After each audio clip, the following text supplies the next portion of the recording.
நீங்கள் ஒவ்வொரு சோதனையையும் கட்டுப்படுத்த வேண்டியதில்லை, முதல் படியை மட்டும் கட்டுப்படுத்தினால் போதும். கதைகள் மூலம் விளக்கம். கதை 1. திறந்த கதவு. இரவில் நடந்து சென்ற ஒரு மனிதர் திறந்த கதவுடனும் உள்ளே கதகதப்பான விளக்கு வெளிச்சத்துடனும் இருந்த ஒரு வீட்டை கடந்து சென்றார். ஆர்வத்துடன் ஒரு கணம் நின்ற அவர் தொடர்ந்து நடக்க முடிவு செய்தார். பின்னர் அந்த வீட்டிற்குள் திருடர்கள் நுழைந்ததை அவர் அறிந்து கொண்டார். பாடம்.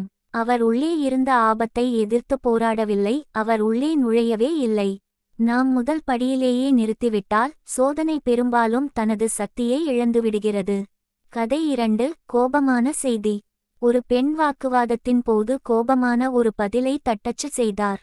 அதை அனுப்புவதற்கு முன் அவள் 5 நிமிடங்கள் காத்திருந்தாள்.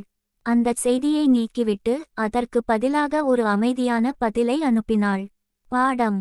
அவள் உணர்வை கட்டுப்படுத்தவில்லை, செயலை கட்டுப்படுத்தினாள்.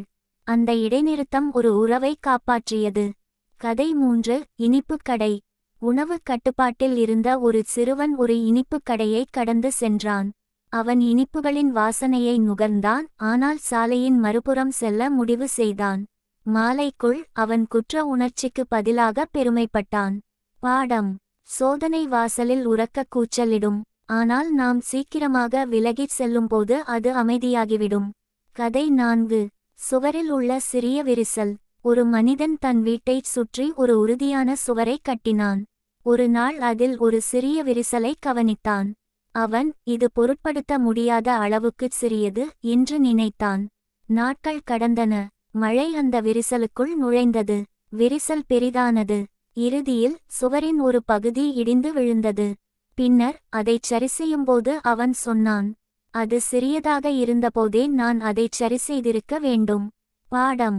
சோதனை பெரும்பாலும் ஒரு சிறிய விரிசலாகவே தொடங்குகிறது. ஒரு எண்ணம், ஒரு பார்வை, ஒரு கணம். ஆரம்பத்திலேயே தடுத்து நிறுத்தினால் அது எந்த தீங்கையும் ஏற்படுத்தாது. புறக்கணிக்கப்பட்டால் அது வலிமையடைந்து சரிசெய்ய முடியாததாகிவிடும். முக்கிய கருத்து.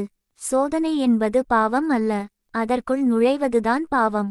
வலிமை என்பது முடிவில் போராடுவதில் இல்லை, தொடக்கத்திலேயே நிறுத்துவதில்தான் உள்ளது. சிறு சிந்தனை. சரியான நேரத்தில் சொல்லப்படும் மிகச் சிறிய வேண்டாம் என்ற வார்த்தை பின்னர் ஏற்படக்கூடிய மிகப்பெரிய வருத்தத்தை தடுக்க முடியும்.